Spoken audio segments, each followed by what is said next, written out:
Moi, je suis Pierre Montel, je suis cofondateur d'Ecolearn. Ecolearn, on est une entreprise à mission et notre mission, c'est de donner aux gens les savoirs, savoir-être et savoir-faire nécessaires pour transformer soit leur carrière, soit leur entreprise vers plus de durabilité. Et dans ce cadre, on a accompagné maintenant plusieurs milliers, un peu plus de 2000, je crois, personnes dans la transition de carrière. Et on a aussi beaucoup travaillé sur toutes les questions de marque employeur, etc. Et voilà. Et du coup, je suis avec Jacques. Peut-être tu veux te présenter, Jacques? Oui, bonjour. Donc moi, je suis Jacques Froissant. Je suis le fondateur d'Alteid, qui est un cabinet de recrutement dédié au métier du digital, je dirais même au métier d'innovation au sens large. Et on accompagne aujourd'hui un panel d'entreprises hyper large parce que le digital et l'innovation est revenu un peu au centre des débats partout, qu'il est très lié aussi au sujet de la durabilité. Et donc aujourd'hui, nos clients, c'est à la fois des startups, à la fois des agences, à la fois des grands groupes ou des PME qui sont en transformation digitale ou durable. Merci, Jacques. Alors, du coup, aujourd'hui, en fait, on va traiter du coup de sujets de trois aspects différents. Donc, d'abord, on va échanger sur le fait comme quoi le critère de la durabilité et la durabilité d'une entreprise, c'est quand même quelque chose d'important. Et on va expliquer pourquoi quand on veut recruter en tant que recruteur. Ensuite, on va s'adresser, s'il y en a, aux personnes qui voudraient se faire recruter et on va évoquer les différentes méthodes et les différentes techniques pour s'assurer de la sincérité d'une entreprise. Du coup, pour éviter tout ce qui est greenwashing en termes de marque employeur. Euh, et enfin, on échangera sur, en tant qu'entreprise, comment est-ce que si j'ai pas encore, ou même si j'ai commencé ma transformation durable, comment est-ce qu'on arrive à cranter cette transformation? Voilà.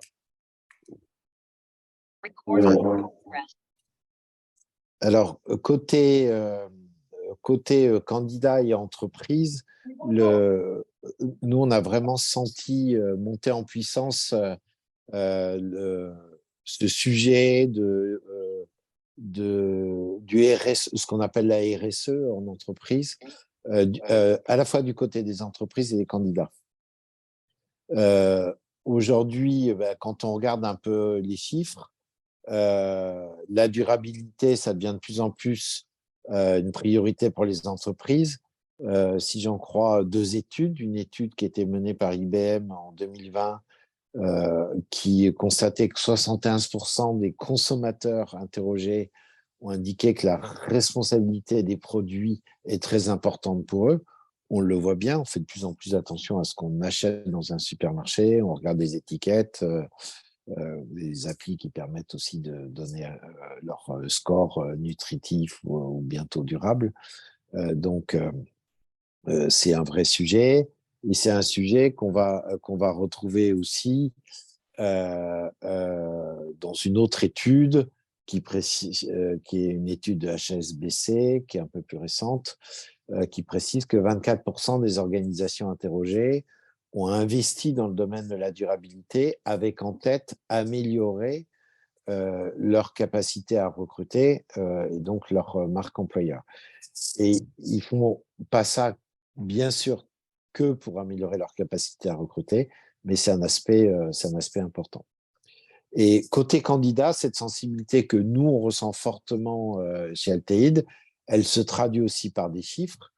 Une étude PricewaterhouseCoopers plus récente là, de 2022 qui indique que 65% des candidats désirent travailler pour une entreprise qui a une conscience sociale et environnementale. Dans la même étude, 40% des candidats se disent prêts à démissionner s'ils ne trouvent pas leur compte en termes de valeur, en termes de responsabilité auprès de leur employeur. Et ça, c'est vraiment un des sujets qu'on voit régulièrement chez Ateid, des candidats qui nous disent vouloir changer d'entreprise parce qu'ils sont plus en phase avec les valeurs de l'entreprise, en perte de sens, qui voient que leur entreprise tient des discours RSE dans les communiqués de presse, etc., et très peu dans les faits, voire le contraire dans les faits. Donc, il y a un vrai désamour qui peut se créer et ça peut être une cause première de démission. Et nous, dans le recrutement, on en reparlera, on sent aussi que c'est un vrai sujet sur les candidats qui postulent à des postes de savoir comment ça peut se passer derrière. Donc, voilà ce que je voulais dire un peu sur cette sensibilité-là. Il y a une prise de conscience du côté des entreprises, mais elle est encore plus forte du côté des candidats. Donc, c'est hyper important du côté entreprise aussi à avancer sur ces sujets. Ok, merci Jacques. Du coup, donc, il y a une autre étude aussi qui disait, qui a été faite avec qui disait qu'en gros, il y a 93% des Français, du coup 9 Français sur 10 pour qui le développement durable c'était important. Donc, moi, j'ai décidé là d'aborder dans cette première partie introductive la place de la transition et les raisons de la transition professionnelle, parce que j'estime qu'en fait, enfin, en tout cas aujourd'hui, parce que c'est un sujet qui est vaste, le recrutement, mais aujourd'hui, l'idée, c'est de traiter pourquoi est-ce que les gens refusent de transitionner d'un métier, parce qu'un métier où les gens transitionnent, c'est un métier que les gens quittent, et du coup, c'est un métier où il est plus difficile de recruter. Et du coup, l'idée, c'est d'interpréter les résultats de cette étude d'une manière un petit peu différente et de vous proposer plus tard une réinterprétation de ces chiffres. Du coup, les gens, pourquoi est-ce qu'ils refusent de quitter leur job et de changer de secteur d'activité? C'est parce qu'ils ont peur d'un revenu potentiel, d'une perte de revenu potentiel. Donc, il y a la moitié des gens qui ont peur de cette perte de revenus. Ça veut dire que globalement, si les entreprises qui ne sont pas durables, elles veulent garder leur talent, elles vont devoir payer un surprix par rapport aux autres. Et du coup, ça va coûter de plus en plus cher. Ensuite, il y a les personnes qui veulent quitter leur job. Donc, c'est 9 Français sur 10 qui voudraient un job plus durable. Ils ont peur du coût représenté par la transition du coût lié à la transition professionnelle. Et donc, ça, pareil, avec la montée en puissance des financements Pôle emploi, du CPF, etc., c'est des freins à la transition qui vont disparaître. Tout comme le besoin d'accompagnement. Euh, et donc, du coup, l'idée, enfin, le message que j'essaie de vous passer, c'est qu'en gros, les freins des gens qui restent dans leur job malgré le désamour sont en train de progressivement disparaître. Et du coup, c'est une tendance qui va continuer à se creuser. Et enfin, c'est des gens qui ont un manque de compétences et d'expérience. Donc ça, c'est la formation et l'expérience qui le fait, qui avance de ce côté-là. Et souvent, c'est des gens qui sont engagés par ailleurs dans des associations. Du coup, c'est des gens qui se construisent des expériences progressivement. Et enfin, bon, la peur du changement, bah, ça, c'est comme tout changement inhérent. Bah, du coup, il y a des gens qui refusent parce qu'ils ne sont pas intéressés par le changement. Le point de cette slide, en fait, c'est tout simplement de vous dire, enfin, de compléter ce que disait Jacques. Donc, Jacques disait que c'est très important pour beaucoup de gens, la durabilité au moment du recrutement. Moi, le point que je voulais souligner ici, c'est que c'est important, mais c'est de plus en plus important et ça va toucher les gens qui sont actuellement en poste. C'est-à-dire que non seulement ça va être difficile de recruter des gens, en plus, ça va coûter plus cher et en plus, du coup, bah, on va les garder moins longtemps. Du coup, c'est Oui, puis important. on peut ajouter à ça qu'on est sur un marché de l'emploi, en particulier cadre, qui est hyper actif, où ça fait 20 ans on parle de la guerre des talents, en particulier pour les cadres, et que là, on y est vraiment. Ça veut dire que c'est des périodes qui sont très favorables aux candidats pour changer d'entreprise avec des moindres risques, parce que les marchés sont actifs, qu'il y a beaucoup de postes ouverts, et quand on regarde les chiffres de l'APEC, par exemple, ils sont au plus haut qu'ils peuvent, depuis qu'ils ont des stats, et ce sont des chiffres de nombre d'offres d'emploi qui sont au plus haut. Donc, c'est aussi un facteur qui facilite ça. Voilà. Ouais. Alors du coup, l'idée, une fois qu'on a fait ce constat, c'est de dire que, bah, en fait, la durabilité, donc si on tire le fil de ce que je disais, l'idée, ça permet d'améliorer l'attraction, c'est-à-dire d'atteindre des talents qu'on n'atteindrait pas et de réduire les salaires parce que, bah, tout simplement, en fait, on va devoir, quand il y a un candidat qui choisit entre 2 entreprises, même pour un poste qui n'est pas lié à la durabilité, et ben, il va pas nécessairement, enfin, pour convaincre ce candidat d'aller dans une entreprise qui est pas durable, il va falloir le payer beaucoup plus cher. Et on n'a pas d'études précises sur le sujet pour le moment, mais on estime que pour l'instant, on est sur une trentaine de pourcents. C'est-à-dire que si vous êtes un candidat qui est dans une entreprise pas durable et que vous voulez aller dans une entreprise durable, vous risquez de perdre, voire c'est encore pire dans l'économie sociale et solidaire, vous risquez de perdre un petit tiers de votre salaire. Ce qui veut dire que du coup, les entreprises pas durables payent leur masse salariale 30% plus cher que si jamais ce n'était pas le cas. Ensuite, le deuxième point, c'était du coup améliorer l'engagement et réduire les arrêts de maladie. Parce que du coup, avoir un alignement entre les valeurs du candidat et la mission de l'entreprise, c'est quelque chose qui permet en fait d'avoir un meilleur engagement des candidats, enfin non seulement des candidats, mais aussi des employés, et de réduire du coup les arrêts maladie en tout genre et les problèmes d'engagement des salariés. Qui d'ailleurs, l'engagement et toute la question du burn-out fait partie de la politique de durabilité d'entreprise, on verra ça plus tard. Ensuite, ça permet d'augmenter la rétention et de réduire le turnover. Et enfin, et surtout même, ça permet d'attirer un certain nombre de talents qu'on ne pourrait tout simplement pas recruter sans. Donc aujourd'hui, c'est une source que je vais beaucoup citer parce que c'est des gens qui ont beaucoup, beaucoup travaillé dessus. Ça s'appelle le manifeste pour un réveil écologique. Et donc ce manifeste, qui a été créé maintenant il y a 3 ans, je crois, a fait signer du coup 30 000 signataires de grandes écoles de commerce, d'ingénieurs essentiellement. Et c'est des gens qui ont dit: «Je refuserai de travailler pour une entreprise polluante». Enfin, pas durable en tout cas. Et du coup, ça montre en fait tout simplement que à terme, avec ce que je disais sur la fuite des talents et cetera, on va progressivement aller dans un monde où, certains talents ça va quasiment être impossible de les recruter, même avec un salaire très, très élevé. Donc voilà, tu peux passer à la suite, Mao, s'il te plaît?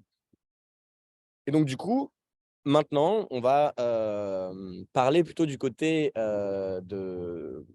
des gens qui se font recruter, pour leur donner des conseils si jamais ils sont là et surtout pour discuter de comment est-ce qu'on s'assure de la sincérité, de la durabilité d'une entreprise. Parce que c'est facile de dire: «Oui, oui, on est durable, vous inquiétez pas, votre job, ça va sauver la planète».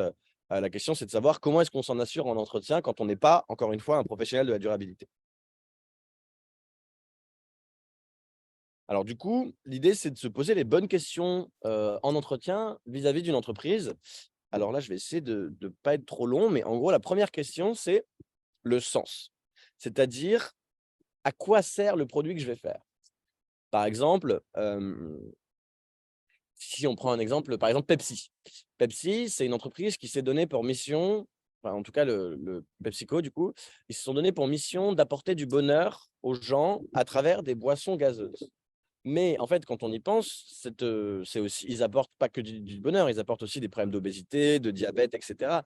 Et du coup, le sens de l'entreprise, est-ce que c'est vraiment apporter du bonheur ou pas?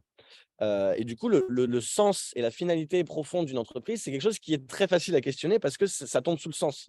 Une entreprise, par exemple, c'est de plus en plus classique d'ailleurs, une entreprise qui fait du marketing digital pour des marques classiques, et ben du coup, le sens de cette entreprise, c'est tout simplement de vendre toujours plus de produits. Et du coup, bah, le candidat va, contribuer à une surconsommation des entreprises. Enfin, une surconsommation des gens et du coup, un système qui est essentiellement pas durable. Je t'interromps juste 2 secondes pour citer un exemple très concret. Nous, on a un désamour très fort des candidats dans le digital pour toutes les boîtes qui sont dans la pub, donc tous les systèmes de ce qu'on appelle le retargeting, de vous pousser des pubs dans Facebook, dans Google, etc. Et tout ce qui est pub de manière générale, on sent qu'il y a un désamour des candidats pour ça, parce qu'ils ne veulent plus pousser à la consommation pour la consommation. Voilà et donc du coup, le sens, c'est une question qui est pas très difficile à se poser, mais qui se pose de plus en plus souvent. Ensuite, il y en a un deuxième qui est, l'impact. Donc l'impact d'une entreprise sur les gaz à effet de serre, le changement climatique, la biodiversité, l'exploitation des ressources rares, les pollutions en tout genre et cetera.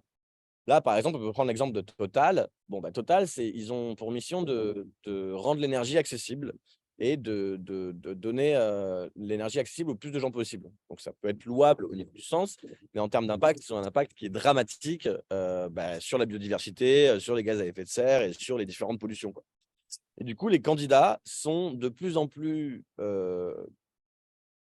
sensible à ces questions et notamment, ils commencent à être, vu qu'il y a une augmentation du niveau général de connaissances à ce sujet, ils sont de plus en plus sensibles à regarder du coup les données en valeur absolue, des émissions des entreprises.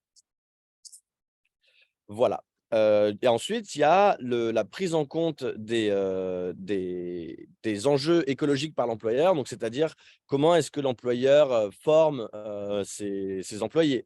Comment est-ce qu'il y a une forme de participation et d'écoute, des employés au sein de la gouvernance? Est-ce que c'est quelque chose de très pyramidal et d'un management très dur ou est-ce que c'est quelque chose de plus participatif? Est-ce qu'il y a un département développement durable? Est-ce que ce département développement durable est rattaché à la communication et au marketing ou est-ce qu'il est rattaché à la direction générale?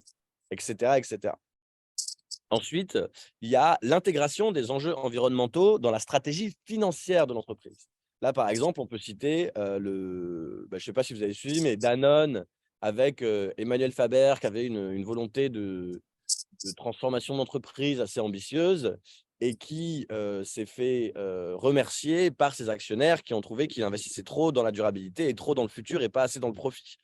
Ensuite, il y a la notion de double matérialité, donc je vais passer une seconde dessus. Donc la notion de matérialité, c'est de dire: «Moi, en tant qu'entreprise», la simple matérialité, «Moi, en tant qu'entreprise, comment est-ce que je contribue à la destruction des limites planétaires et aux désastres sociaux qui peut arriver?» Et l'idée de la matérialité, c'est qu'il y a une notion de prioritisation avec, des enjeux qui sont plus importants que d'autres et cetera. La double matérialité, c'est un peu comment est-ce que la planète contre-attaque, c'est-à-dire comment est-ce que le changement climatique et les transformations liées à la durabilité peuvent impacter, mon entreprise. Et du coup, est-ce que l'entreprise prend en compte sa matérialité? Est-ce qu'elle prend en compte sa double matérialité? C'est des choses qui sont importantes pour les candidats. Ensuite, on voit de plus en plus de candidats, notamment grâce à Pour un réveil écologique, qui jettent un œil sur les performances extra-financières de l'entreprise, sachant qu'aujourd'hui, c'est que les grandes entreprises qui doivent faire des déclarations de performance extra-financières, mais qu'à partir de 2025, ce sera toutes les entreprises à cause de la CSRD, qui est une réglementation européenne qui va pousser toutes les entreprises, enfin, de taille conséquente à partir de la PME, à publier sur, leurs performances extra-financières. Du coup, la stratégie de reporting, est-ce que l'entreprise essaie de cacher un maximum de trucs ou est-ce qu'elle essaie de communiquer un maximum de trucs? Est-ce que l'entreprise investit dans le durable ou pas? Et quelles sont les priorités des actionnaires? Encore une fois, si on a une entreprise qui dont la priorité c'est de verser énormément de dividendes et de faire un maximum de profits relativement à court terme, et ben, du coup, on a tendance à attirer des candidats qui sont plus intéressés par la rémunération et qui sont moins fidèles à l'entreprise et du coup avec plus de turnover et des candidats qui coûtent plus cher. Parce que il y a la notion de type de candidat. Il y a le candidat «passion» entre guillemets, il y a le candidat qui est purement intéressé, quoi. Et enfin, les relations avec le reste de la société. Donc là, on peut parler des différents scandales qui peuvent exister, de la contribution de l'entreprise à des lobbying pour, des lois conservatrices et des lois, anti-développement durable. Et enfin, encore une fois, la façon dont l'entreprise gère ses parties prenantes.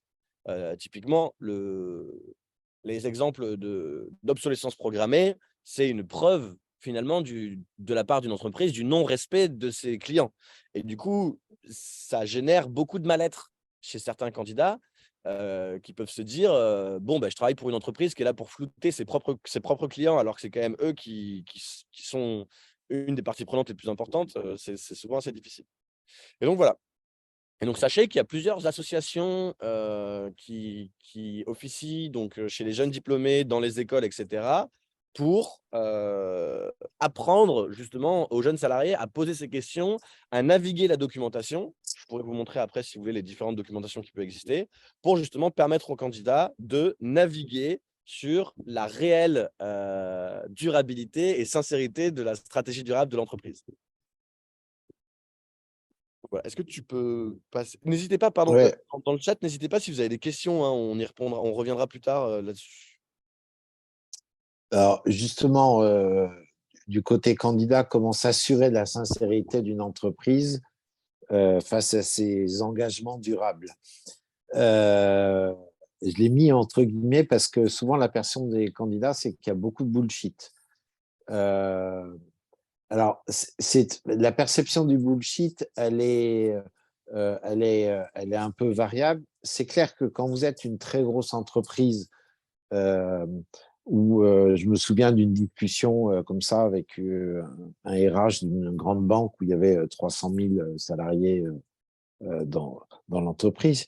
Il me disait, quand on bouge quelque chose qui peut être perçu comme tout petit, on le bouge pour 300 000 personnes d'un seul coup.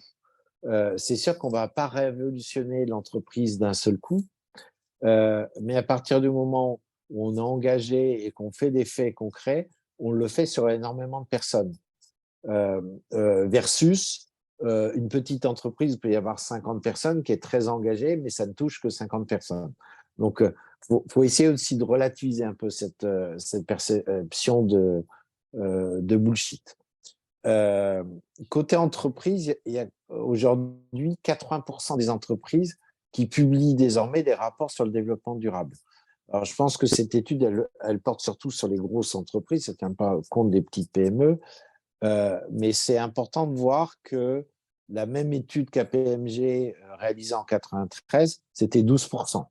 On est passé à 80% aujourd'hui. Donc, il y a quand même une vraie prise de conscience et puis on prend un risque. Quand on montre ces résultats sur le développement durable, on s'expose. Donc, côté candidat, comment faire? Vous êtes chassé, vous répondez à une annonce, vous entrez en contact avec une entreprise. Comment, comment voir ça? Mettre en avant, euh, voir si une entreprise met en avant le sens de l'entreprise, c'est qu'est-ce qu'elle apporte réellement. Est-ce que cette entreprise parle de ses convictions? Pierre, tu citais tout à l'heure quelque chose qui est hyper important, c'est est-ce que la direction de la RSE reporte au marketing ou aux ventes ou reporte directement à la direction générale? On avait le même cas de figure il y a quelques années avec les Chief Digital Officers, donc les directions digitales qui étaient chargées de transformer les entreprises. Et il y avait une vraie différence entre celles qui étaient rattachées à une direction marketing et celles qui faisaient partie du codir de l'entreprise. Et donc, c'est un signal fort de l'engagement d'un codir et d'une direction.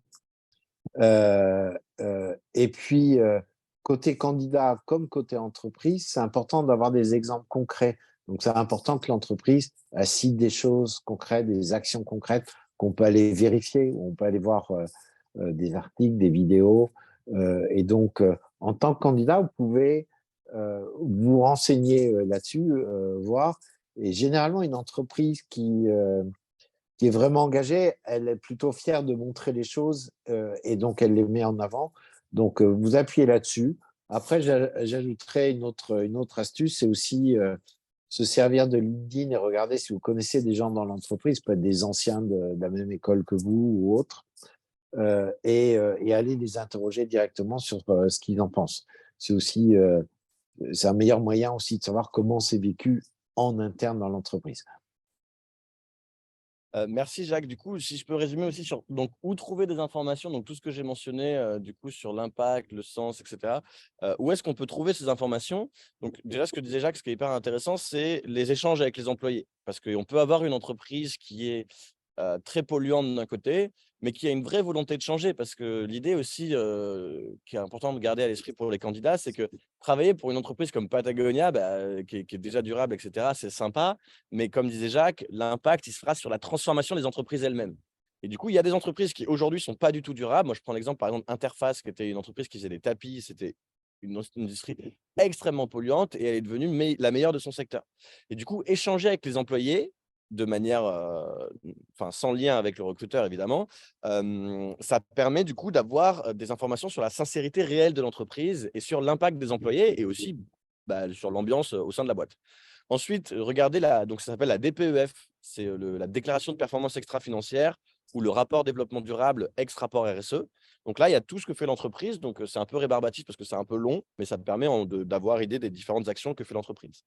Ensuite, pour un réveil écologique, a créé un questionnaire qu'ils ont envoyé à la plupart des grandes entreprises. Donc, si jamais c'est une grande entreprise, n'hésitez pas à aller sur le site pour un réveil écologique pour voir ce que ça donne.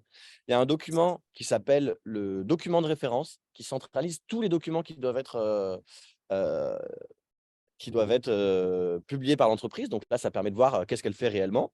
C'est un peu plus fastidieux et c'est un peu plus technique, mais en plus, ça vous donnera une force en entretien parce que du coup, ça permet de montrer qu'on est intéressé de manière assez fondamentale par l'entreprise. Ensuite, la presse. La presse, c'est tout simple. Vous tapez le nom de l'entreprise et scandale à côté et vous regardez en fait à quelle mesure est-ce que l'entreprise a été entachée par des scandales de corruption, de pollution, de lobbyisme, etc. Le lobbying, tout ce genre de choses se retrouvera dans la presse. Et enfin, toutes les communications qui sont faites par l'employeur lui-même et notamment le site internet qui permet de voir en fait qu'est-ce qui se fait, quoi. Mais clairement, le site internet de l'employeur et ce qu'ils font et les petites vidéos qu'ils font, c'est pas toujours le plus éclairant sur la question. Je prends l'exemple H&M. H&M, quand on regarde ce qu'ils font et quand on regarde le développement durable qu'ils font, on a l'impression qu'ils font tout et n'importe quoi. Enfin, ils font vraiment genre tout, mais tout est absolument anecdotique. Et il y a aussi la question de savoir, c'est quand les gens font des choses, quand il y a des choses qui font, heu, quand il y a des entreprises qui excusez-moi, j'ai été perturbé par la question de Pauline que je viens de voir, on pourra adresser la question de Total, plus tard, si vous voulez. C'est très intéressant comme débat. Et du coup, typiquement sur Total, prenons-le comme exemple, parce que je prenais l'exemple d'H&M. Du coup, H&M, on a l'impression qu'ils font tout et n'importe quoi en termes de développement durable. Après, quand on regarde en termes de volume, et du coup, en termes de volume, c'est assez ridicule. Et en termes de volume, ils sont quand même sur de la fast fashion et sur des vêtements qui durent pas longtemps, qui sont assez peu recyclés, assez peu recyclables, avec des manières qui sont assez mal sourcées, avec des sous-traitants qui sont assez mal rémunérés. Si on prend l'exemple de Total maintenant, par exemple, Total, d'un côté, comme disait Pauline, il mène une transition vers les énergies vertes. En effet, Total est le premier investisseur français dans les énergies vertes. Donc, c'est plutôt une bonne chose. Après, quand on regarde les volumes, donc oui, ils sont premier investisseur français dans les énergies vertes. À côté de ça, ils sont richissimes. Et du coup, ils ont cette capacité d'investissement qu'ont pas les autres acteurs. Et à côté, ils continuent les nouveaux projets d'exploration et d'exploitation pétro-gazière, les énergies conventionnelles, etc. Et d'ailleurs, il faut regarder aussi quand une entreprise fait des choses durables comme ça, est-ce que c'est une entreprise, ce que je disais, c'est il faut que l'entreprise, elle transforme le système. Et du coup, par exemple, si Total achète un parc d'éolien existant, c'est considéré comme un investissement dans l'énergie verte. Par contre, en termes de développement durable, est-ce qu'il y a une création de parcs solaires ou éoliens? Non, c'est juste un rachat. Il y a juste des gens qui se sont fait de l'argent au milieu, quoi. Et du coup, la contribution au développement durable n'est pas forcément intéressante. Et c'est pour ça qu'en fait, il y a des outils qui ont été créés par des associations, des ONG, etc. Et il y en a un qui s'appelle notamment la Science Based Target Initiative, qui permet de savoir sur quelle trajectoire est-ce qu'on se pose en termes de décarbonation. Voilà. Est-ce que Mao, tu peux et encore une fois, on pourra garder un temps, on va garder, une vingtaine de minutes à la fin pour répondre à toutes vos questions sur tout ça, mais évidemment, il faut toujours avoir des discours nuancés. Après, le fait est que, une entreprise, soit elle est dans une trajectoire qui est durable, soit elle est dans une trajectoire qui est pas durable. Donc sans être blanc ou noir, clairement, on peut dire que Total n'est pas dans une trajectoire durable, et ne s'en approche pas, chaque jour qui passe. Et donc on y est. Donc voilà. Donc par exemple, il y a des entreprises comme Total qui ne sont pas dans une trajectoire durable et comment est-ce qu'on fait pour se positionner dans une trajectoire durable en tant qu'entreprise? Alors, comment on fait côté entreprise? Moi, je vais revenir d'abord au côté recrutement. Il faut avoir en tête que du côté candidat, les réflexes, c'est en gros 40% des candidats tapent le nom d'entreprise dans Google pour aller voir. 36% veulent regarder les avantages que l'entreprise propose. Alors, ça peut être, en ce moment, c'est est-ce qu'il y a du télétravail, comment sont les locaux, est-ce que la mutuelle est prise en charge, etc. On regarde ça. Mais il y a quelque chose qui est vraiment monté en puissance ces dernières années, qui n'était pas du tout dans les 10 premiers critères regardés par les candidats, qui aujourd'hui, quasiment un tiers des candidats se renseignent sur les valeurs de l'entreprise. Et quand on parle des valeurs, on parle de sens, on parle de responsabilité sociale et environnementale, on parle de durable. C'est vraiment ça que regardent de plus en plus les candidats. Et vous voyez que les pourcentages se rapprochent, hein. Ça ne serait pas étonnant que d'ici 2 ou 3 ans, ce soit les valeurs qui viennent en premier. Donc, il y a une vraie nécessité pour les entreprises aujourd'hui d'avoir une véritable politique RSE et durable. C'est pas tenable aujourd'hui de se dire que je vais continuer à recruter sans avoir une vraie politique là-dessus. Parce que si je le fais pas, effectivement, je vais pouvoir continuer à recruter, mais en payant beaucoup plus cher des gens qui seront où il y a un moment, hein, en tant que candidat, c'est est-ce que tu es prêt à travailler pour 4 000 euros par mois pour une entreprise pas durable, ou est-ce que tu es prêt à travailler pour 2 500 pour une entreprise qui l'est? Bah, il y a un moment, quand on est une famille, etc., c'est un choix qui n'est pas facile. Donc, il y aura toujours des gens prêts à aller un peu travailler à prix d'or, un peu comme mercenaires, mais de moins en moins. Et puis, ce qui est certain, c'est que ce qu'on appelle les générations millennials et les générations Z sont des générations qui sont très sensibles à ça et qu'on ne pourra pas massivement les recruter dans des entreprises qui ne répondent pas à ces critères. Euh, pour moi, ce qui est essentiel aussi pour une entreprise, c'est de vraiment faire savoir ce qu'elle fait à travers sa marque employeur. Et là, il faut être concret. C'est donner des exemples, c'est montrer des choses, c'est mettre en avant des éléments, des rapports que Pierre évoquait. Peut-être pas mettre tout le rapport parce que c'est effectivement un peu long et un peu pénible à lire, mais il y a des chiffres clés qui peuvent être importants. C'est positionner l'entreprise aussi dans son paysage.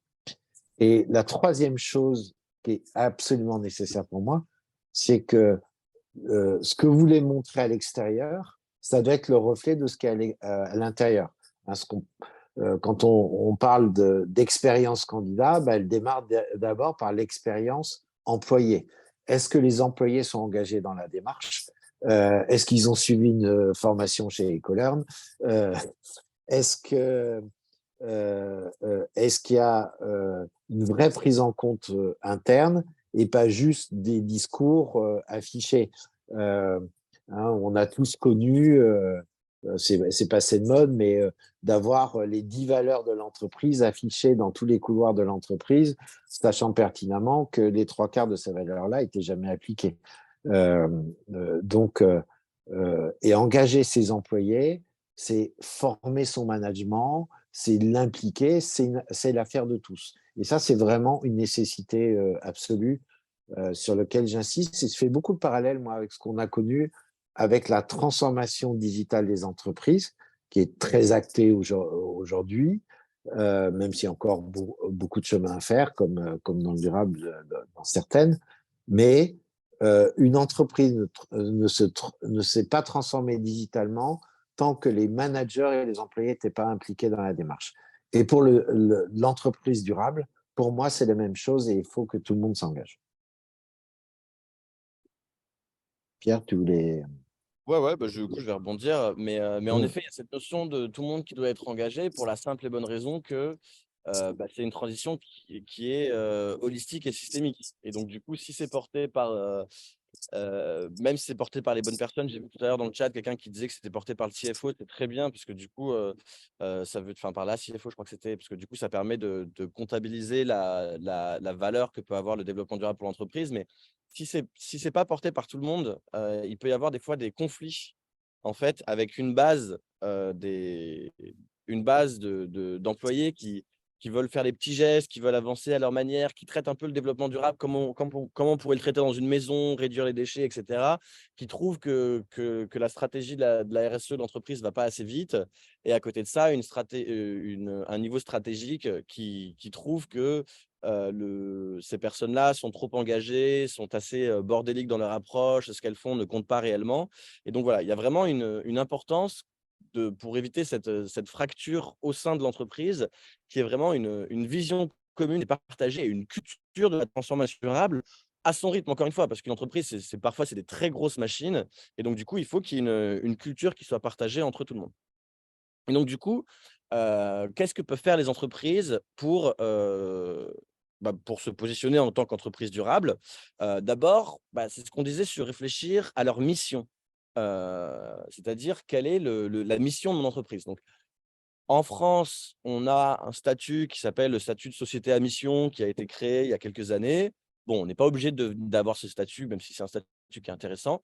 Mais l'idée, c'est de savoir à quoi je sers, quoi. C'est-à-dire, est-ce que je sers à enrichir mes actionnaires? Est-ce que je sers à, heu heu, est-ce que je sers à, créer du lien social? Est-ce que je sers à vendre toujours plus de produits et cetera? Et donc du coup, l'idée, c'est d'essentialiser la mission d'entreprise. Par exemple, je vais prendre un autre exemple, l'exemple de L'Oréal est un exemple intéressant parce qu'en fait, L'Oréal est une entreprise qui a été beaucoup décriée pour son impact écologique, assez désastreux dans certains aspects. C'est une entreprise qui a été aussi, beaucoup décriée sur l'impact, qu'elle pouvait avoir sur le désir et le fait de générer du mal-être chez les personnes. Mais quand on parle avec des gens de L'Oréal, c'est des gens qui disent en fait, la mission de L'Oréal, c'est la coquetterie. C'est-à-dire permettre aux gens de se sentir beaux et d'être beaux et de devenir beaux. Et à côté de ça, c'est une entreprise du coup qui a trouvé son sens et c'est un sens qui résonne parce que c'est une entreprise qui a une très, très belle attractivité et beaucoup de rétention, hein. Et donc c'est quelque chose qui résonne et à côté de ça, ils ont des engagements, en termes d'éco-conception, de développement durable, d'engagement social qui sont très, très forts. Et du coup, l'alliance entre les 2 fonctionne même avec une entreprise qui, à première vue, paraîtrait pas la plus durable forcément. Donc voilà, donc du coup, Et là vraiment ça fait juste une petite parenthèse parce que je connais bien L'Oréal. Et ils ont fait exactement la même chose avec le digital, donc ça remonte à quasi 10 ans maintenant, en recrutant à l'extérieur de l'entreprise une Chief Digital Officer, qui était une femme qu'ils ont intégrée directement au CODIR et qui a mené cette transformation digitale. C'était la première fois qu'une femme intégrait directement le CODIR en venant de l'extérieur chez L'Oréal. Et ça a été un message très, très fort. Et ils font pareil aujourd'hui sur le côté durable. Alors, certes, si on regarde tout leur catalogue produit aujourd'hui, c'est pas encore tout durable, mais c'est vraiment une entreprise qui, comme tu le disais, s'est engagée dans une trajectoire digitale il y a quelques années et s'engage maintenant dans une trajectoire durable qui est vraiment intéressante. après, ouais, merci Jacques. Après moi disclaimer, hein, là je parle du lien entre durabilité et recrutement, hein. Je parle pas du recrutement en lui-même et je porte pas de jugement sur la trajectoire durable de telle ou telle Mmh. entreprise. Ce que je fais, je parle de en fait, comment est-ce que les entreprises arrivent à construire, à maintenir une attractivité et une rétention, chez leurs talents et évidemment l'attractivité et la rétention de L'Oréal et de sa marque employeur ne sont pas que dues à la durabilité. Un peu de nuance quand même. Mais par contre, c'est assez intéressant de savoir comment est-ce qu'ils ont réussi du coup à définir une claire mission et à définir à quoi ils servent. Et du coup, voilà, si vous êtes recruteur pour une entreprise ou recruteur, ou une entreprise de recrutement pour d'autres entreprises, c'est très important, voilà, de définir, de pouvoir dire en une phrase au candidat à quoi est-ce qu'il va contribuer en fait. Parce que c'est vrai qu'on travaille 5 jours par semaine, bon, tant qu'à faire, autant essayer de rendre le monde meilleur, quoi. Donc voilà. Et donc du coup, ça en anglais, ça s'appelle Purpose et du coup, ça s'appelle Purpose Driven Company. Du coup, en français, on appelle ça une entreprise à mission et en anglais, c'est Purpose Driven Company. C'est-à-dire vraiment une entreprise dont la fonction sociale n'est pas uniquement d'enrichir ses actionnaires, mais bien de délivrer un service. Ensuite, donc là, je reprends un outil qui est assez simplificateur, mais qui était assez intéressant parce que justement, il était assez simple de la part de Pour un réveil écologique. C'est ce que vous voyez sur la droite de l'écran là. C'est le radar travail et environnement. C'est-à-dire, en termes d'environnement, du coup, c'est contribution aux gaz à effet de serre, biodiversité et différentes pollutions. Et au niveau du travail, c'est comment est-ce que cette entreprise traite ses employés. Est-ce qu'ils ont du sens? Est-ce qu'ils ont le droit à la parole? Est-ce que les initiatives sont écoutées? Euh, Est-ce que la gouvernance est participative? Est-ce qu'il y a, l'égalité femmes-hommes, au sein des salaires? Est-ce que, au sein des instances de direction, il y a une égalité femmes-hommes et cetera et cetera?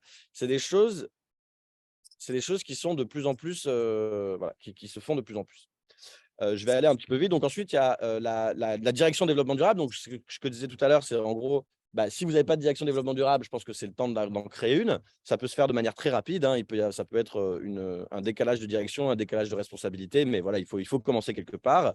Et ensuite, il y a connaître et réduire sa trajectoire carbone et biodiversité parce que parce qu'il y a des outils pour le faire et que si vous ne le faites pas, vous serez pas durable en termes de décarbonation de la chaîne de valeur. Voilà, tu peux passer à la suite, Mao, s'il te plaît.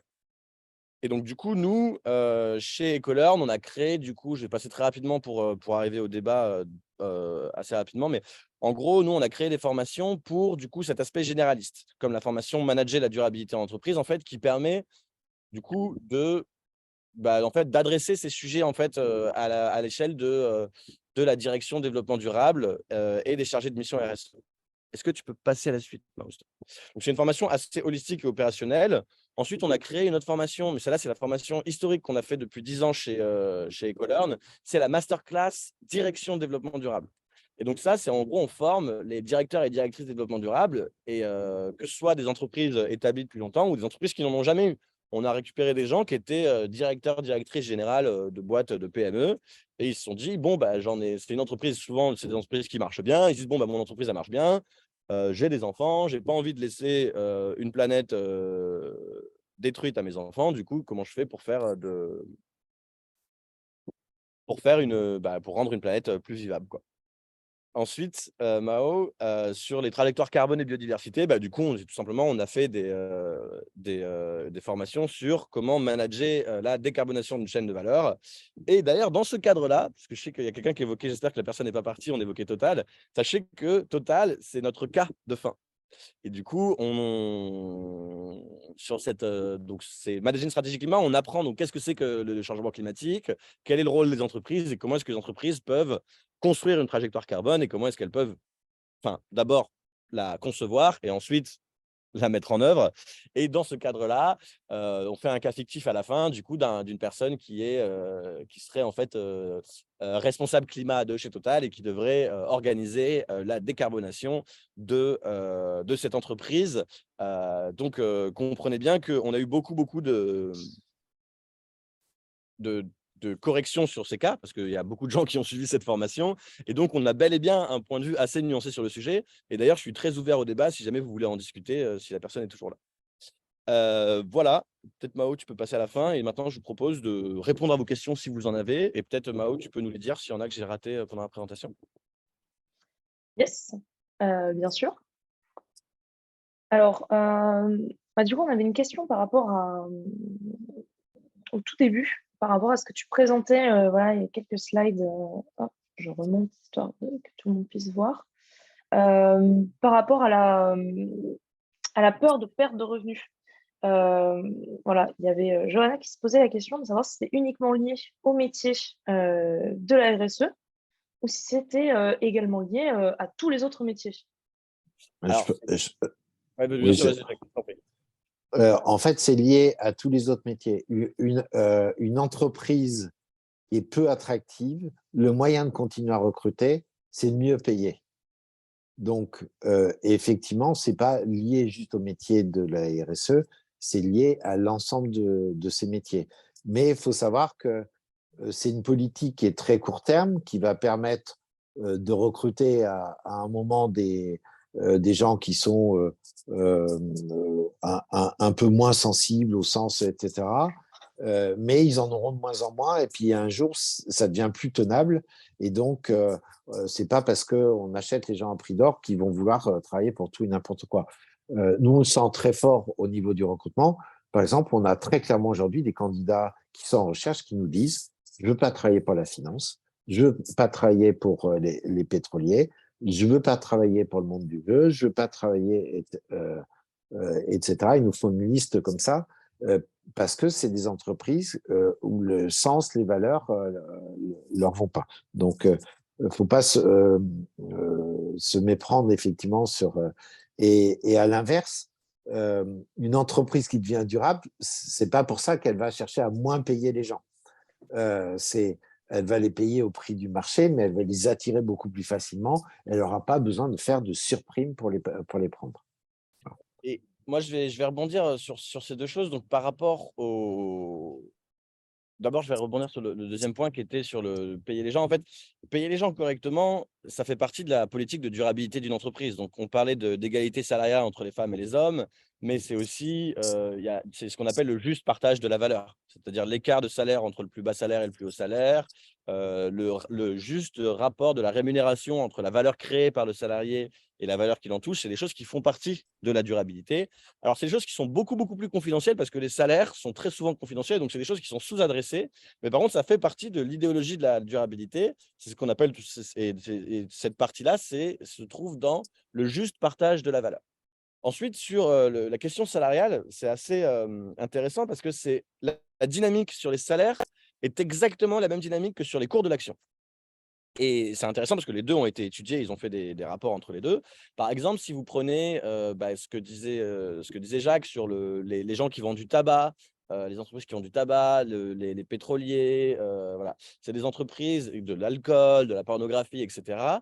C'est des entreprises qui, globalement, ont des actionnaires c'est des entreprises qui sont dynamiques, hein, qui fonctionnent très bien, qui ont du coup des bons salaires et une bonne dynamique boursière, qui versent des très, très gros dividendes à leurs actionnaires et qui, par contre, en cas de crise, en cas d'effondrement, l'effondrement est beaucoup plus violent. Donc, si on parle par exemple du cours de l'action, les entreprises qui ont une politique ESG, donc environnement, social et gouvernance importante, sont des entreprises qui ont du coup une croissance relativement plus faible en termes de cours d'action, qui ont une profitabilité relativement plus faible et qui ont des dividendes relativement plus faibles. Et donc, on pourrait dire que c'est moins intéressant. Par contre, en cas d'effondrement, eh ben, les entreprises qui ne sont pas durables, qui elles sont du coup plus dynamiques en termes de profit, de croissance et de dividendes, elles s'effondrent. Mais vraiment, genre les pics sont beaucoup plus violents, alors que les entreprises qui sont durables ont beaucoup plus de fidélité avec leurs de la part de leurs actionnaires. Bah, imaginez que c'est exactement pareil avec, avec les candidats.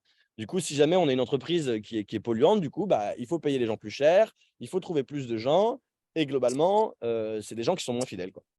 Parce que de base, c'est des mercenaires, quoi, entre guillemets. Voilà, j'espère avoir répondu à la question. Sinon, n'hésitez pas. Ouais. Donc on a une autre question de la part de Colline qui demandait un petit peu à savoir ce que vous pensiez des rapports pour le Global Compact et donc voilà les communications sur le programme, etc. Et des entreprises qui sont adhérentes. Alors, le Global Compact, donc déjà, en tant qu'organisation, c'est une organisation qui est très intéressante et qui a beaucoup de valeur parce que c'est une organisation qui est mondiale. Et il ne faut pas oublier que le développement durable et les gaz à effet de serre, enfin, en tout cas, les gaz à effet de serre, bah, globalement, une fois qu'ils vont dans l'atmosphère, il y a une espèce de machine à laver qui fait qu'au bout de 2 mois, les émissions de gaz à effet de serre françaises sont mélangées à celles de tous les autres pays. Et donc, du coup, le Global Compact et la participation au Global Compact est très intéressant. Heu, mais c'est pas suffisant en tant que tel. Mais par contre, ça voilà, ça fait partie, genre une entreprise qui est adhérente au Global Compact, ça veut dire qu'il y a des gens donc ça veut pas dire que cette entreprise est nécessairement durable, mais ça veut dire qu'au sein de cette entreprise, il y a des gens qui ont eu l'idée et l'envie d'adhérer au Global Compact, qui vont participer à des discussions internationales sur les sujets de transformation durable et qui sont écoutés par leur entreprise. Parce que ça veut aussi dire que ça veut non seulement dire qu'il y a des employés du coup qui ont décidé de faire ça, mais ça veut aussi dire que il y a des gens au sein de l'entreprise qui ont décidé d'y dédier du temps et d'y dédier un budget. Parce que l'adhésion au Global Compact est j'ai plus les chiffres en tête, mais elle est proportionnelle au chiffre d'affaires de l'entreprise. Et du coup, ça veut dire qu'il y a des gens intéressés par le développement durable dans l'entreprise et que c'est des gens qui sont écoutés. Donc c'est quand même un très, très bon signe. Après, est-ce que c'est suffisant? Je ne pourrais pas dire, ça dépend de l'entreprise. Mais par contre, c'est extrêmement bon signe dans le sens où ça veut dire qu'il y a des initiatives qui sont mises en place par l'entreprise. Et c'est quelque chose que je n'ai pas tout à fait mentionné, mais qui est très important aussi pour s'assurer de la le sérieux de la politique durable de l'entreprise. C'est 2 choses. Donc du coup, c'est les adhésions aux différents réseaux comme ça. Donc il y a le Global Compact, enfin il y en a de très, très nombreux souvent et c'est souvent bon signe, notamment quand c'est des choses qui sont sectorielles. Parce qu'en fait, la connaissance en développement durable, c'est assez rapidement, ça devient très technique. Et du coup, plus ça devient technique, plus il est intéressant, de s'intéresser à son secteur parce que du coup, ça rend les choses intelligibles d'une part et d'autre part, le développement durable fonctionnera par des approches de filière. Donc avec les compétiteurs, donc avec les fournisseurs. Donc c'est-à-dire que, bah, du coup, quand j'ai des fournisseurs et bah, du coup, je dois dans ma, spécification de besoin, dans mon appel d'offres, bah, du coup, je dois intégrer des pratiques d'éco-conception, mais l'idée, c'est pas de l'écraser et de le rendre, obsolète et voilà, il faut l'accompagner dans cette transition et du coup, il doit y avoir des collaborations vers le haut. Il doit évidemment y avoir des collaborations vers le bas parce que du coup, bah, si je suis en B2C, c'est le consommateur qui va éventuellement, peut-être me tourner le dos si jamais je ne suis pas durable, mais surtout en B2B, parce qu'en B2B, bah, vu qu'on fait ça vers les fournisseurs, si on est fournisseur de quelqu'un, il y a des gens qui font ça avec nous. Et c'est très, très vrai avec les pouvoirs publics de plus en plus. Et aussi des collaborations avec les partenaires, enfin les compétiteurs. Par exemple, je reprends l'exemple de L'Oréal parce que c'est assez intéressant, mais Fnac Darty, on fait un peu pareil. Il y a un vrai sujet sur la standardisation des données. Parce que quand on fait de l'éco-conception, du coup, quand on dit telle chose est polluante, telle chose elle est recyclable, telle chose elle est réparable, par exemple, et ben, c'est des choses que si on fragmente la connaissance et qu'on a des standards spéciaux à l'entreprise, bah, du coup, les pouvoirs publics, les réparateurs, les gestionnaires de déchets, ils ne peuvent pas s'en sortir. Et du coup, on a vraiment besoin d'une collaboration avec les compétiteurs qui permettent à tout le monde, en fait, tout simplement de se développer et de développer ces nouveaux standards de développement durable. Et du coup, là, je mentionnais L'Oréal. L'Oréal, ils ont fait un truc qui s'appelle Spot et du coup, qui permet d'une cartographie de la durabilité et de l'éco-conception de leurs produits et qui partagent et qui repose sur des données qui sont partagées à travers toute l'industrie.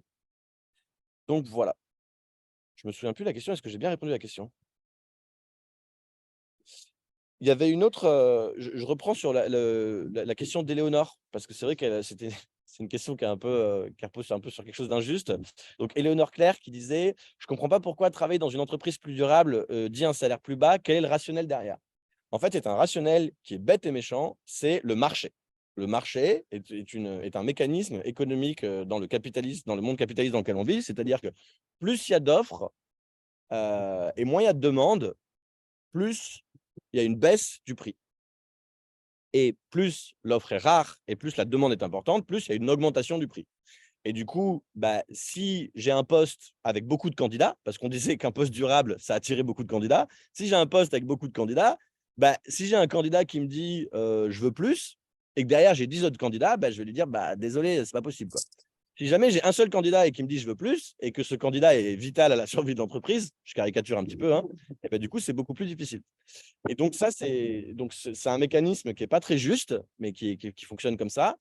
Et c'est entre autres, un mécanisme qui contribue très fortement aux inégalités hommes-femmes. Parce que, donc les métiers qu'on appelle du care, donc les métiers où on prend soin des autres, c'est des métiers où il y a beaucoup plus de femmes et en fait, c'est des métiers qui sont globalement moins bien rémunérés puisque le marché considère que le sens qu'on trouve dans ce métier permet de moins rémunérer les gens parce qu'entre guillemets, les gens sont rémunérés avec le sens et que du coup, faire un métier qui serait pas intéressant et qui serait rébarbatif mériterait une meilleure rémunération que faire un métier qui est intéressant. C'est pour ça qu'il y a un livre qui a été écrit, qui a fait un peu le buzz il y a quelques années sur les bullshit jobs, donc les jobs où on Mm. fait que des slides et qui servent un peu à rien. Et ben, du coup, c'est des métiers qui sont très bien payés parce qu'en fait, il n'y a pas de sens derrière. Et donc, du coup, pour répondre à votre question, donc d'une part, il y a la notion de marché et d'autre part, il y a la question du sens et certaines entreprises considèrent qu'on peut payer en sens. Après, pour relativiser, moi, ce que j'observe, il y a quand même de plus en plus d'entreprises qui mettent le sens en avant et à raison, qui s'engagent dans des voies durables. Donc, plus il y aura d'entreprises comme ça, plus ça va relativiser ça. C'est effectivement les entreprises vraiment durables, engagées, attirent un peu plus de candidats. Donc, il y a moins de tension sur les salaires et donc ils sont moins enclines à payer plus cher quelqu'un qui veut plus.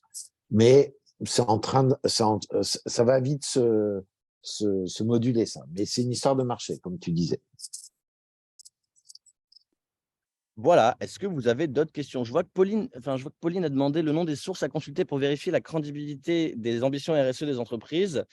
Heu, je viens de le mettre et c'est à la fin de la page.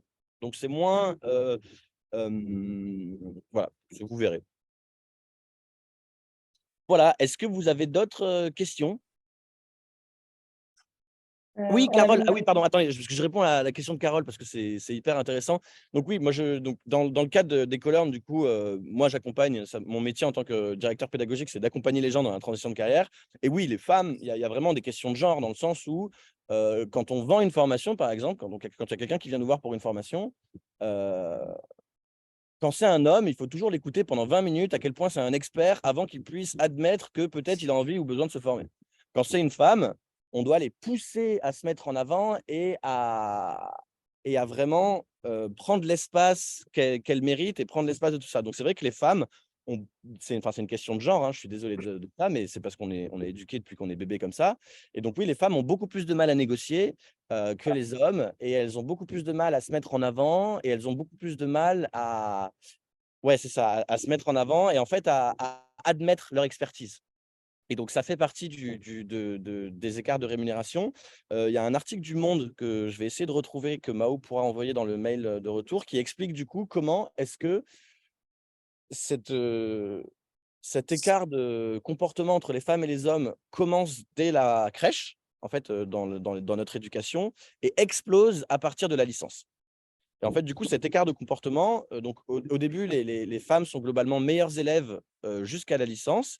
Et puis à partir de la licence, les écrits académiques commencent à prendre une importance de moins en moins grande et on commence à valoriser l'oral, la participation, les travaux de groupe, etc. Et c'est à ce moment-là où il y a où les hommes reprennent le dessus parce que du coup, ils ont cette capacité à prendre de l'espace tout simplement et à se sentir légitimes. Parce qu'il y a aussi, donc d'un côté, il y a le fait de négocier et d'un autre côté, il y a la légitimité. Et globalement, Ouais, pour aller dans ton sens, j'ai oublié la stat, mais qui était du genre, en gros, les hommes n'ont pas peur d'aller négocier leur salaire chaque année, alors qu'il y a moitié moins, voire 3 fois moins de femmes qui le font. Les femmes attendent qu'on les augmente sur leur valeur, alors que les hommes, ils vont discuter le bout de gras, l'augmentation, quoi qu'il arrive, même s'ils ne sont pas bons. Donc, ça contribue aussi à cet écart de salaire. est-ce que vous avez peut-être une ou deux dernières questions?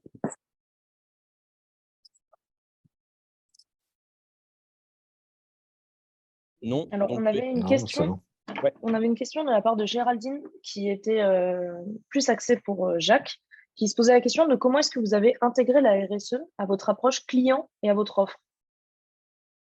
Alors, nous, on est le reflet du marché. Alors, d'abord, au Altéide, ça fait très longtemps qu'on s'est donné des interdits sur des clients, le gaming pur et dur, euh, le, le sexe, certains types de finances, certains types de banques. On bosse pas avec eux, on refuse. On a la chance à Altaïd d'être très connu dans notre écosystème, donc les entreprises viennent vers nous. Donc, on a plutôt les entreprises qui ont du sens. Nous, on aime bien les entreprises qui ont des histoires à raconter. Et dans les histoires à raconter, il y a bien sûr c'est quoi le sens, c'est quoi la vision, comment est le management, etc. Donc, on a un peu notre grille de lecture comme ça des clients euh, parce que notre approche, nous, on fait 95% de nos missions en chasse. Ça veut dire qu'on va chercher des candidats qui sont en poste parce qu'on nous confie des missions qui sont compliquées dans un métier qui a forte tension, le digital.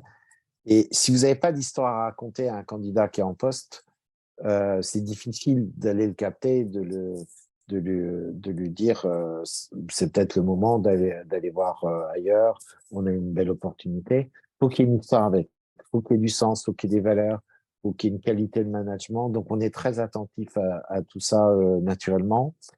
Et c'est malheureusement pas le cas de plein de cabinets de recrutement qui sont des intermédiaires qui se contentent juste de relayer ce que leur disent les entreprises. Nous, on a quand même un filtre et une volonté de ça. On n'est pas une entreprise à mission chez Altaïd, mais on y ressemble beaucoup et c'est quelque chose vers lequel on ira officiellement un jour ou l'autre. Donc, ça fait partie de notre ADN. Attendez, parce qu'il y a une question hyper intéressante de la part de Tom. Donc, Tom, la reconversion est-elle possible dans un milieu où la marche est-elle trop haute si le parcours initial n'est pas mathématique, statistique, ingénieur, etc. Donc, il y a plusieurs réponses à cette question. parce que la question est un peu floue, mais parce que chaque situation de transition est unique. Après, on a des grands parcours de transition. Il y a peu de règles qui sont dans tous les parcours, mais je vais essayer de vous en donner quelques-unes qui sont assez communes à tous les parcours de transition. La première, c'est la règle des petits pas. C'est-à-dire que quand je fais une transition professionnelle, il y a 2 possibilités. Soit je fais un métier lié au développement durable, soit je fais le métier qui est identique à celui que j'avais avant, mais dans une entreprise qui est durable. Voilà. Et donc l'idée des petits pas, c'est le pas de transition. Donc par exemple, si jamais je change à la fois de métier et de secteur d'activité, ça va être compliqué. Et donc du coup, la théorie des petits pas, c'est juste une théorie qui dit que, le plus vous changez radicalement, le plus vous allez vous faire junioriser. C'est-à-dire que, du coup, une entreprise, ce qui l'intéresse dans un candidat, c'est l'expérience, l'expertise et la compétence, quoi. Et donc du coup, si vous quittez vos compétences, vous quittez votre secteur d'expertise et l'expérience que vous avez, elle est plus pertinente, et du coup, vous redevenez junior, quoi. Et donc du coup, l'idée, c'est de transitionner en gardant un des 3 si possible et ensuite, voilà, une transition qui soit progressive. Ensuite, il faut savoir qu'en termes de rémunération, parce que c'est des choses qui se posent, globalement, les cabinets de conseil sont ce qui paye le mieux. Ensuite, il y a l'économie traditionnelle et ensuite, il y a l'économie sociale et solidaire. Voilà. Et après, on pourra en reparler, mais en fait, on a plein de si ça vous intéresse, Tom, on a des webinaires spécialisés sur ce sujet, sur comment est-ce qu'on fait de la transition professionnelle. Mais en gros, un profil recrutable en développement. Donc, en gros, il y a 2, je vais terminer sur ces 2 derniers éléments. Il y a 2 choses, enfin, il y a 3 élé donc il y a 2 possibilités de faire de la transition durable. La première, c'est ce que je vous disais, c'est ce qu'on appelle travailler dans l'économie verte. C'est-à-dire, par exemple, je peux être responsable marketing pour une entreprise qui est durable, ou pour une entreprise qui fait partie de l'ESS. Donc ça, c'est ce qu'on appelle travailler dans l'économie verte. Donc c'est un job classique dans l'économie verte. Et ensuite, on a un autre type de métier, ce qu'on appelle l'économie verdissante. Et du coup, c'est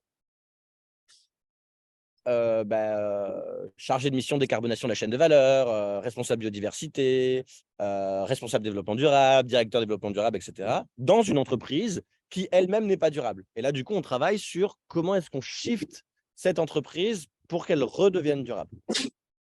Voilà. Et donc, pour revenir sur. Et donc, ensuite, un profil recrutable en développement durable, c'est du coup l'association de 3 éléments. C'est un diplôme reconnu, parce qu'en fait, il faut différencier la pensée systémique et une pensée structurée sur un sujet, parce qu'il y a se former sur Internet et voilà, et avoir une pensée structurée sur le sujet. Il y a une expertise. Et donc, du coup, cette expertise, elle peut être soit sur un métier, soit sur une industrie, parce il faut vraiment, vraiment pas sous-estimer l'importance de l'expertise sur une industrie. Quand vous connaissez un secteur d'activité, vous connaissez le réseau, vous connaissez les fournisseurs, vous connaissez leur sensibilité, vous connaissez les valeurs absolues. Et donc ça a énormément de valeur. Et même si vous n'avez jamais fait de développement durable, mais que vous avez une connaissance hyper pointue de votre domaine, avec un petit peu de travail, vous pourrez. L'idée, en fait, quand on fait de la transition professionnelle, c'est de reconditionner, en fait, cette expertise qu'on a. Et enfin, et ça, c'est voilà, l'expérience. Parce qu'il se trouve que, je ne sais pas comment c'est dans le digital, Jacques pourra le dire, mais en développement durable, les entreprises, elles veulent toujours une expérience. Et donc, du coup, on se retrouve avec des candidats où c'est l'éternelle question de la poule et de l'œuf. Parce qu'il me faut une expérience pour avoir une expérience, et une fois que j'ai une expérience, voilà. Et donc, du coup, c'est compliqué.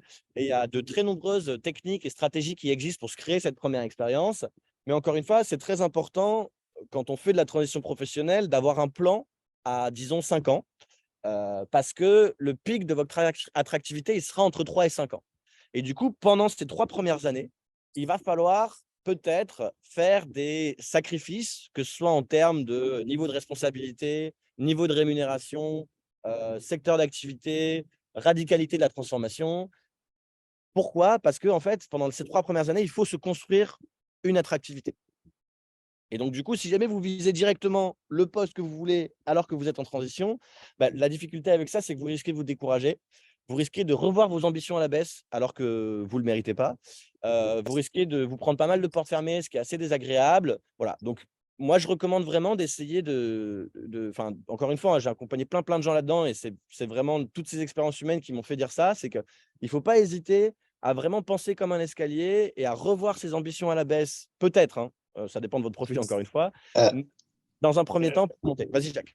Ouais, de l'expérience du digital qui a vécu exactement la même chose, où les entreprises cherchaient des gens qui étaient expérimentés avec en face des candidats qui avaient fait des formations, mais qui n'avaient pas d'expérience digitale, mais qui avaient une expérience métier, qui a marché le mieux quand tu regardes quels sont les candidats qui sont le mieux formés, qui ont progressé, c'est ceux qui l'ont fait en interne dans leur entreprise. C'est-à-dire aller chercher à transformer son entreprise, euh, faire des formations et prendre un sujet et l'appliquer avant de pouvoir avoir une étape où on ait suffisamment d'expérience pour dire bah, je commence à avoir une valeur marché et je peux aller faire un step ailleurs.